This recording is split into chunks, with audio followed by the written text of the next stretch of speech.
V letu 2021 bodo v Krškem nadaljevali z investicijami, ki jih izvajajo že v letošnjem letu. Seveda nadaljujemo tudi z gradnjo knjižnice v Krškem, gre za velik projekt. Potem tudi nadaljujemo z gradnjo stavbe poklicne gasilske enote v Krškem.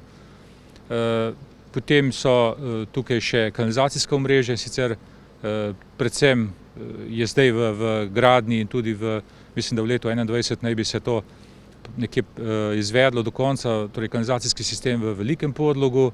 Potem imamo začetek gradnje mostu čez Savo, torej peš most preko Save. Nadaljevali bodo z aktivnostmi na cestni infrastrukturi. Za to področje je zagotovljenih kar precej sredstev, tam nekje okrog 8 milijonov evrov.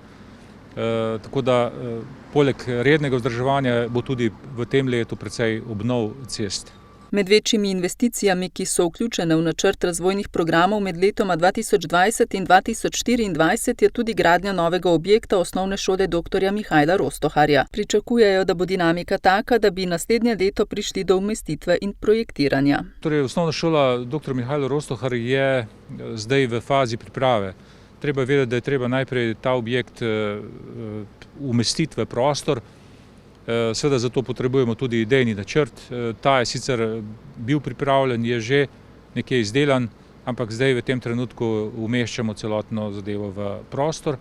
Ko bo enkrat umestitev upravljena, gremo naprej z aktivnostmi, ampak glede na to, da so te zadeve, ki se tičejo papirjev oziroma dokumentacije, so precej zahtevne, bo to seveda zahtevalo kar nekaj časa in v letu 2021 ne pričakujem, da bi se že začelo z gradnjo. Ocenjena vrednost projekta znaša 8,5 milijona evrov, kar je za občino Krško precejšen zalogaj, dodaja župan.